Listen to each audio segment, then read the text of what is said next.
anos 80 e dos sindicatos existentes até, né, o final dos anos 80, acabou rebatendo na forma como a categoria se organizou a partir daí. Também rebateu nos conselhos que passam a refletir a hegemonia de referenciais críticos, sendo o Código de Ética de 1986 uma das primeiras expressões desse movimento. Não sei, eu suponho que seja conhecido aqui o raciocínio da professora Lúcia Barroco, quando fala da ética. Ela diz que a formulação do que ela chama de uma nova moralidade profissional, né, a construção desse espírito crítico, contestador e progressista dentro do serviço social, a partir do processo de renovação, ele se coloca teoricamente muito rápido, mas, do ponto de vista ético, demora, né?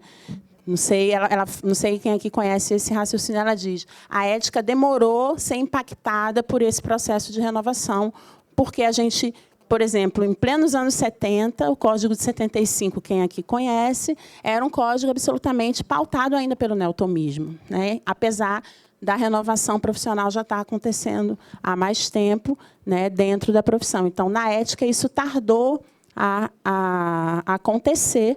E, parafraseando esse raciocínio, eu diria que na fiscalização demorou ainda um pouco mais, né? Porque, com todos os problemas do Código de 86, ele, de algum modo, reformulou essa normativa, né? E algumas questões tratadas sobre a ótica do neotomismo passavam a ser tratadas mais criticamente, com todos os problemas da história do valor reduzido à classe.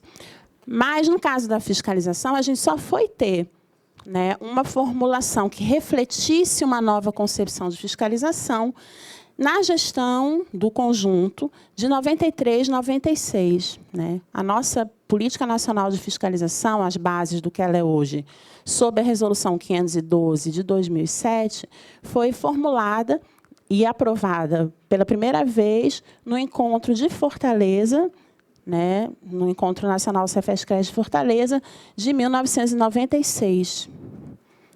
Então, 10 anos depois do nosso primeiro Código de Ética, sintonizado com esse espírito da ruptura, é que vem uma concepção sistematizada de fiscalização para dentro do conjunto, que trouxesse uma ampliação de uma concepção que não era fiscalizar, sob o ponto de vista corporativo, não era fiscalizar nem punir o profissional estritamente. Essa política ela foi formulada e aprovada em 96. Entre 97 e 99, foi sofrendo alguns acréscimos e revisões, e a última revisão dela foi exatamente em 2007, que resultou na Resolução 512, hoje em vigor. Atualmente, essa normativa estabelece que o sentido da fiscalização é, aspas, que é de lá da política, assegurar a defesa do espaço profissional e a melhoria da qualidade de atendimento aos usuários do serviço social. Essa dinâmica passou, então, a ter em consideração 3 diferentes dimensões. Aí eu queria pedir para o Igor abrir aqui uma lâmina, onde a gente vai falar das dimensões presentes nessa concepção que associa aí, né, a defesa do espaço profissional e a defesa da qualidade do serviço prestado. É aqui que eu passo, né? A primeira dimensão, afirmativa de princípios e compromissos conquistados. Lá a gente tem que ela expressa a concretização de estratégias para o fortalecimento do projeto ético-político profissional e da organização política da categoria em defesa dos direitos, das políticas públicas e da democracia. E, consequentemente, a luta por condições de trabalho condignas e qualidade dos serviços prestados. Então, nessa dimensão, a gente tem aí a afirmação de um conjunto de princípios facilmente identificável, aí, como a democracia, por exemplo, a qualidade dos serviços, a sua universalidade, associado à defesa de condições de trabalho que assegurem que o profissional possa trabalhar nessa direção. A gente sabe que não é só assegurar direitos nessa sociedade. Com esse conjunto de retrocessos que a gente viu aqui na primeira parte da mesa, não é só uma questão de vontade.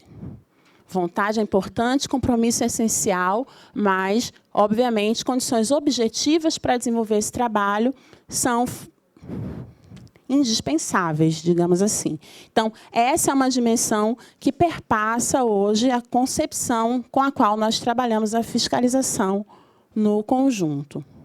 A segunda dimensão, igualmente importante e inovadora, é a político-pedagógica.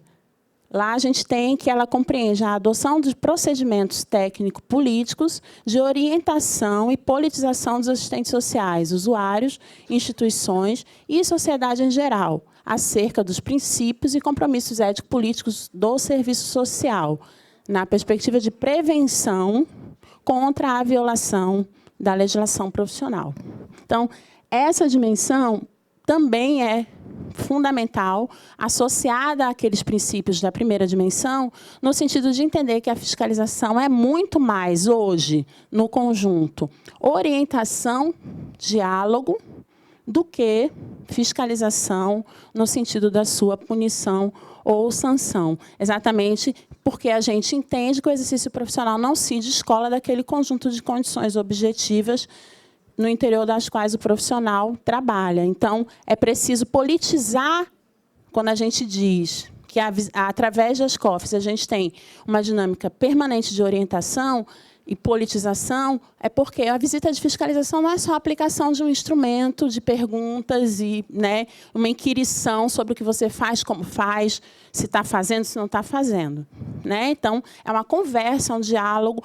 A gente repassa informação, a gente fala das resoluções do conjunto, que o profissional muitas vezes não conhece, que pode ajudar, né, a assegurar ali a sua autonomia. Muitas coisas a gente faz, né?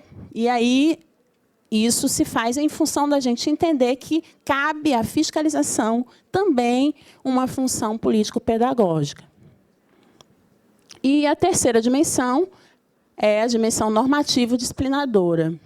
Abrange ações que possibilitem, a partir da aproximação das particularidades socio-institucionais, instituir bases e parâmetros normativos jurídicos reguladores do exercício profissional, coibindo, apurando e aplicando penalidades previstas no Código de Ética Profissional em situações que indiquem violação da legislação profissional.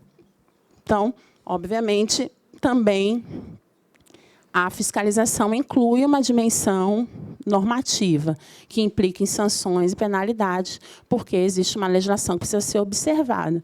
Né? Mas isso é associado àquele conjunto de outras dimensões 1 e 2, que compõem, portanto, inclusive o processo de aplicação dessas penalidades, que não é chegou lá, fechou o campo de estágio, chegou lá, né? Não tem condição, fecha, lacra, acabou. Né? Não é assim. Tem numa notificação, tem, né, um prazo que deve se observar, tem uma conversa com o empregador, tem muitos procedimentos que estão associados, inclusive, ao cumprimento da dimensão normativa. Isso está na Resolução 512 de 2007.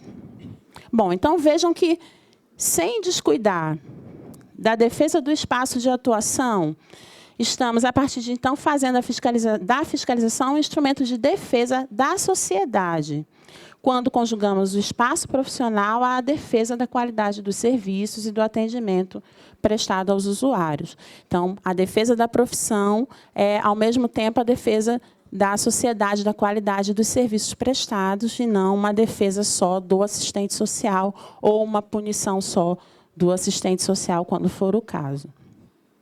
Essas questões não estão dissociadas, e por isso pensamos que tratar com vocês aqui a interface com a Seguridade Social era importante, porque defender o exercício profissional de qualidade é, sem dúvida, nessa concepção, defender a política pública de qualidade e não só. Né? Em outras palavras, o exercício profissional qualificado depende, em boa medida, de condições de trabalho adequadas, e essas, por sua vez, dependem de financiamento adequado às instituições e políticas que implementam direitos sociais, sejam elas públicas ou privadas. Foi por essa razão que o conjunto Cefes-CRES caminhou no rumo que pode ser observado hoje em sua agenda. Nossas comissões de trabalho se ampliaram para além da fiscalização e da ética, as duas comissões que são obrigatórias, como eu já falei aqui, para debater também seguridade social, formação profissional, relações internacionais, comunicação, né, e também a dinâmica administrativa e financeira da gestão. Ou seja, não é por acaso que a gente tem, no conjunto, essas comissões. Essas comissões são derivações dessa concepção ampliada de fiscalização, né? Isso não é aleatório, a criação dessas comissões não é aleatória dentro do conjunto. Com isso, eu quero dizer que a fiscalização e também a ética são transversais a todas essas comissões. Todos os debates e propostas que hoje implementamos pela via dessas comissões são, direta ou indiretamente, oriundos do que vimos chamando de uma concepção ampliada de fiscalização.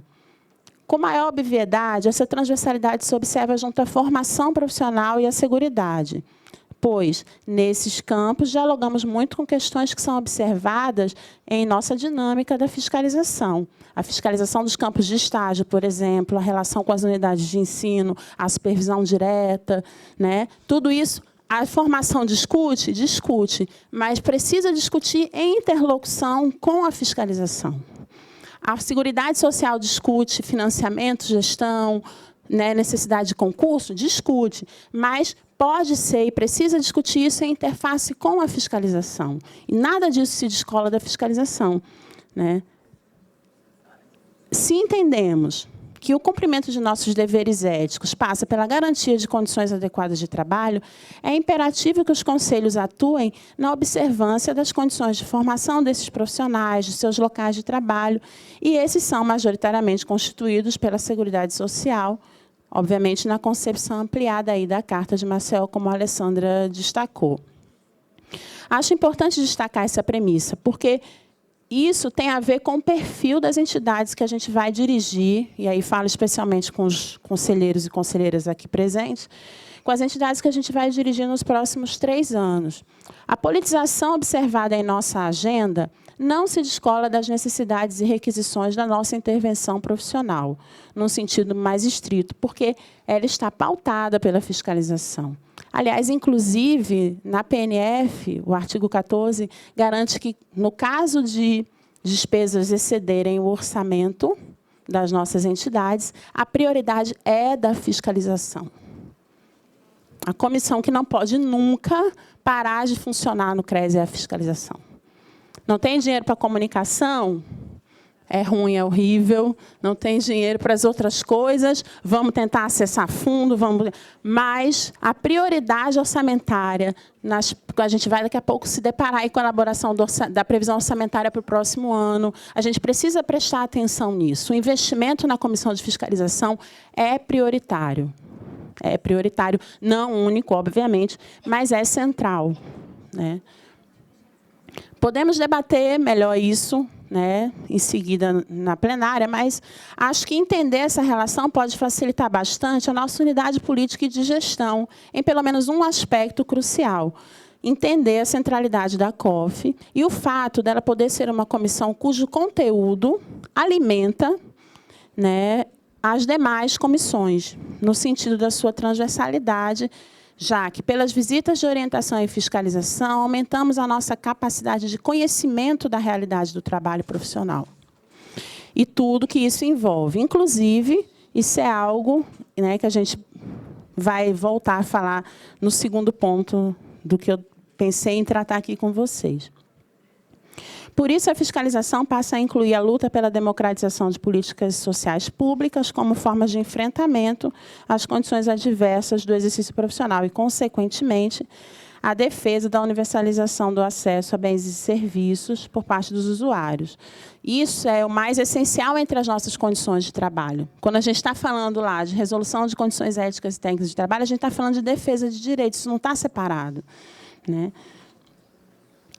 Entre as iniciativas do conjunto Cefes-Cred para a fiscalização e defesa do exercício profissional, mediante uma concepção ampliada de cunho educativo e politizado, estão inseridas várias atividades que perpassam o debate das condições de trabalho, mas também a capacitação profissional, a organização política da categoria. Em linhas gerais, e, novamente, me desculpando aí pela necessidade de tratar aspectos certamente conhecidos por parte das pessoas que estão aqui, né? É preciso passar, então, para o que a gente está chamando aí do segundo ponto da conversa, que seria falar de algumas necessidades e propostas que a gente percebe hoje na COF do Cefes e queria pensar junto com vocês aqui para potencializar esse sentido ampliado da fiscalização e a percepção da sua centralidade no conjunto das ações das nossas entidades, dos CREs e do Cefes. Quais são essas necessidades, né, e por que retomá-las aqui? Esse é um tema também, talvez, já conhecido por alguns de vocês, e se trata de quê? A gente queria chamar a atenção para a necessidade de avaliar e recompor os instrumentos de fiscalização associados ao módulo pesquisa do SISCAF. Bom, a fiscalização ela não é feita, né, etereamente. A gente tem instrumentos, hoje, construídos coletivamente no conjunto para fazer isso. E, ao iniciar essa gestão, a COF Cefes, da gestão Tempo de Luta e Resistência, deixou registrado conosco a necessidade de, novamente, pautar esse debate com vocês sobre a utilização, né, dos instrumentos do módulo pesquisa do SISCAF. E aí, para quem está chegando, pode não saber do que se trata. A gente tem... no SISCAF tem um módulo lá, fiscalização, mas é um módulo mais voltado à aplicação das notificações. Não é disso que a gente está falando. A gente está falando do módulo pesquisa, que tem lá o relatório de visita e fiscalização. Esse relatório ele já foi discutido em outros momentos aqui no conjunto. A gente já teve a oportunidade de reformá-lo e de alterá-lo, mas a COF do Cefes tem dito, deixou escrito conosco na transição, que existe ainda um problema na utilização desse recurso informático por parte das comissões de fiscalização dos CREs. Ele não tem sido nacionalmente e uniformemente utilizado. Né? Essa era uma questão que a gente queria voltar a conversar aqui. E por que a gente queria voltar a conversar aqui sobre isso? Porque a COF, a partir disso que a gente falou aqui, ela é uma forma importante, a gente entende, as visitas de orientação e fiscalização são formas importantes de aproximação da realidade do trabalho profissional, dos problemas efetivamente encontrados na dinâmica desse exercício profissional. E a nossa intervenção no conjunto, eficaz, né, politizada, aguerrida, tem sido quase sempre uma intervenção pós-fato. A gente atua quando identifica os problemas já muito avolumados, são problemas graves, a gente, né, vai meio correr atrás do prejuízo e tentar minimizar, alterar essa realidade, mas, às vezes, a gente se assusta, inclusive, com as coisas que a gente toma conhecimento.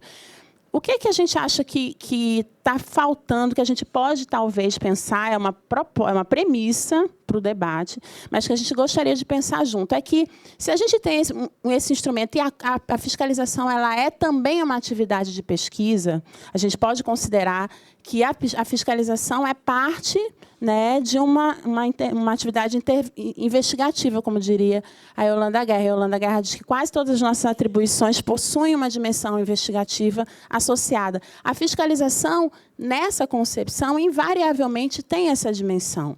E o módulo pesquisa do SISCAF, na nossa avaliação, seria uma forma importante da gente ter vários dados sobre o exercício profissional nacionalmente consolidados para fácil consulta, né? E não só consulta, principalmente para formulação de novas estratégias que se antecipem aos problemas que atravessam o trabalho profissional.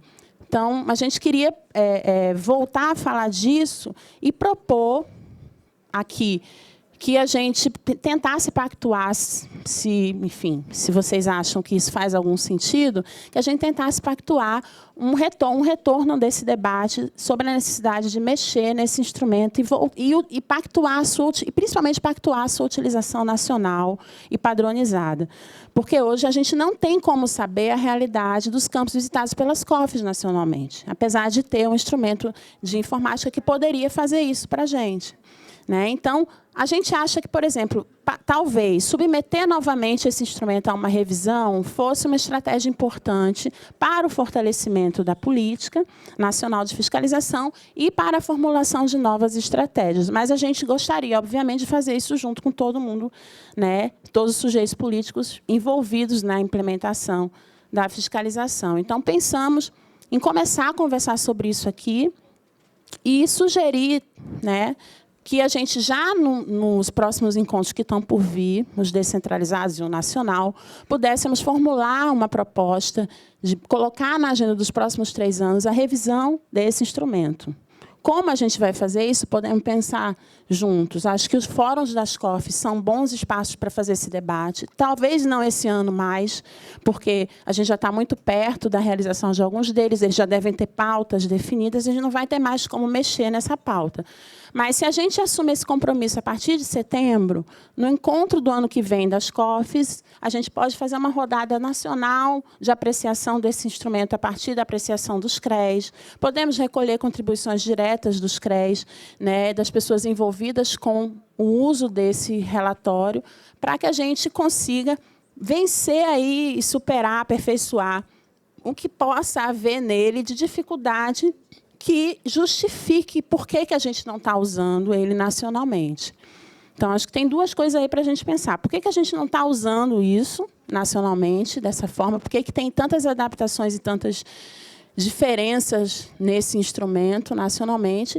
E a segunda coisa é como é que a gente pode contribuir para tornar isso aceitável por todo mundo e aí pactuar. Vamos usar? Vamos usar. Né? Porque isso pode aumentar muito o potencial de fiscalização que a fiscalização já tem nessa concepção ampliada. Pode aumentar muito a nossa capacidade de enfrentamento dessa conjuntura, a partir da compreensão da centralidade que a fiscalização tem nesses termos. Né? Então, para caminhar aí para o final dessa minha fala e depois a gente fazer o debate, que eu acho que é o que mais interessa aqui, né? A gente quer dizer que, obviamente, essa não seria a única questão a colocar sobre o fortalecimento da política nacional de fiscalização para o enfrentamento dessa conjuntura. A gente quis destacar a necessidade de discutir o módulo de fiscalização do SISCAF, pensar uma forma de fazer isso coletivamente, mas a gente sabe, por exemplo, que outra questão importante sobre a qual eu acabei de falar é a compreensão das novas gestões, né, para ir fazendo a síntese, sobre o lugar da fiscalização, sobre o lugar dela, inclusive, no orçamento das nossas entidades, sobre a necessidade de garantir condições de trabalho adequadas para os agentes fiscais, sobre a necessidade de todos os conselheiros se envolverem nas atividades de fiscalização. Eu acho muita coisa, por exemplo, que a gente observa, vou falar de uma experiência particular, mas que eu acho que pode ter eco em outras entidades. Muitas vezes, quando a gente vai se dividir na condição de conselheiro, que assume uma gestão, que vai se dividir, quem vai ficar em que comissão? Né? Os conselheiros não querem ficar na COF. Eu não sei como é que é isso na realidade de vocês, mas é difícil a gente ter briga para ver quem é que quer ficar na COF. Todo mundo quer ir para a seguridade, quer ir para a formação. A COF fica lá, o agente fiscal e mais, sei lá, uma pessoa ou 2. A COF, gente, é muito importante. Acho que essa é uma outra coisa que a gente queria destacar para fechar essa fala. Óbvio que a gente tem que se dividir entre todas as outras comissões, mas a gente queria dizer que estar na COF